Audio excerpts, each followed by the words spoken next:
মিছিল লড়াইতে সমস্ত মানুষের শুভেচ্ছা আমি কামনা করি। ভরসা রাখুন, বদলে যাবে। ভরসা রাখুন, বদলে যাবে।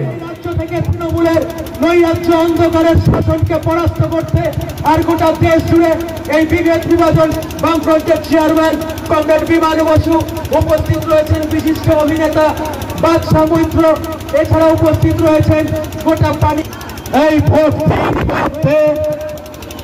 এই এই কমরেড সুজন চক্রবর্তীকে হাতুড়ি আর কাজটা তারা চিনলে এই বেলাগাম নৈরাজ্য সন্ত্রাসকে রুখতে কমরেড সুজন চক্রবর্তীকে বিপুল ভোটে জয়ী করুন।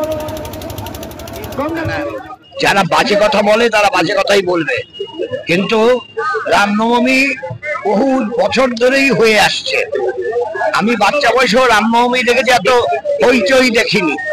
আর রামনবমী নিয়ে গত বছর তৃণমূল কংগ্রেস এবং বিজেপি যা কারবার করেছিল, হাওড়া এবং হুগলিকে এভাবে চঞ্চল করে দিয়েছিল, সাম্প্রদায়িক দাঙ্গার মতো পরিবেশ করেছিল, তার থেকে মুক্তি চাই। তাই তৃণমূল আর বিজেপি এটা বুঝে নিতে হবে। বিজেপি জন্ম দিয়েছে রাষ্ট্রীয় স্বয়ংসেবক সংঘ RSS, আর RSS জন্ম দিয়েছে কংগ্রেস ভেঙে TMC। বলে জন্মদাতা একই, কিন্তু ধাত্রীর কাজ করেছে একজনই, ধাত্রী হচ্ছে RSS। বলে এরা চায় এই বাইনারি করে তৃণমূল আর বিজেপি করে বামপন্থীদের শ্যাডো করতে চায়। আর তাই আমরা মনে করি তৃণমূল বিজেপি একই লক্ষ্যে উদ্দেশ্যে পরিচালিত হয়। আমি তৃণমূল নেত্রী রাজ্যের মুখ্যমন্ত্রী বক্তৃতাগুলো শুনলাম, আজকেও শুনেছি। তাতে তিনি বলে বেড়াচ্ছেন এমন ভাবে যেন এটা রাজ্যের নির্বাচন হচ্ছে। এটা কি রাজ্যের বিধানসভা নির্বাচন? এটা সারা দেশের লোকসভার নির্বাচন। এবারে কাশ্মীর থেকে কন্যাকুমারী, কচ্ছ থেকে কোহিমা, সারা দেশের নির্বাচন। একটা কথা নেই দেশের, একটা দেশের সমস্যার কথা নেই। তার মানে হচ্ছে উভয়ে বোঝাপড়া করে এরা বাইনারি দ্বিমেরু রাজনীতি করতে চায়। আমরা দ্বিমেরু রাজনীতি ভাঙতে চাই। তাই তৃতীয় শক্তির অভ্যুত্থান এবার হবে। এই তৃতীয় শক্তির অভ্যুত্থান আমরা করতে চাই।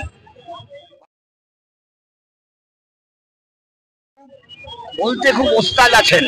আমাদের রাজ্যের মুখ্যমন্ত্রী বলেছেন যে দুদিনের মধ্যে ওই রাষ্ট্রবিরোধী কাজের যেসব সাঁকড়েটরা ছিল তাদের ধরেছেন।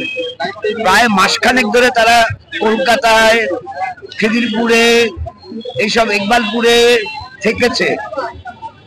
তখন তো আমাদের রাজ্যের পুলিশ কোনো বার্তা পায়নি, কিছুই জানতো না।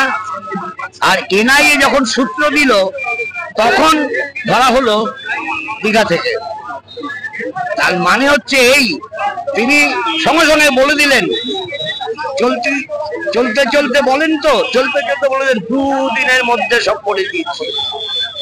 তাহলে 1 মাস যে কলকাতায় থাকলো, কলকাতায় ইকবালপুর, গার্ডেন রিচ থাকলো, সেটা কি, সেটা সত্য না মিথ্যা এটা বলতে হবে। কারণ উনি পুলিশ মন্ত্রীর এই ধরনের কথা বলাটা মোটেই সঙ্গত না।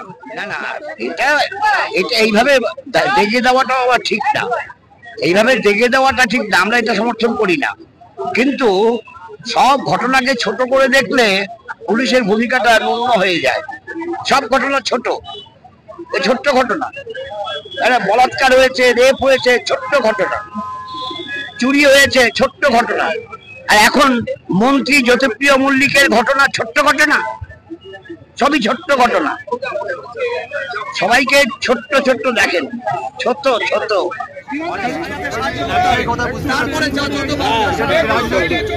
রাজনৈতিক মিছিল নেই, প্রচুর মানুষ আছেন যারা রাজনীতির বাইরের লোক।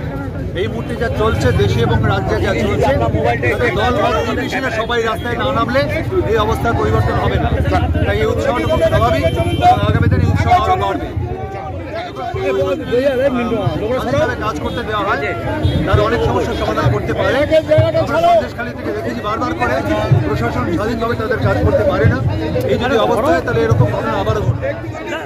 এখন আগের মতোই এফিশিয়েন্ট, যদি কলকাতা পুলিশ যদি স্বাধীনভাবে কাজ করতে দেওয়া হয়, সে আগের মতোই তার যে গৌরব আবার ফিরিয়ে আনতে পারে। এই যে উগ্রপন্থী বারবার করে পশ্চিমবাংলাতে পাওয়া যাচ্ছে, কি বলবেন আপনি একজন শিল্প জগতের মানুষ হিসেবে? সাধারণ নাগরিক তাদের স্বার্থ জড়িয়ে আছে, সরকারকে, প্রশাসনকে এবং আমাদের সবাইকে আর অনেক সচেতন থাকতে হবে।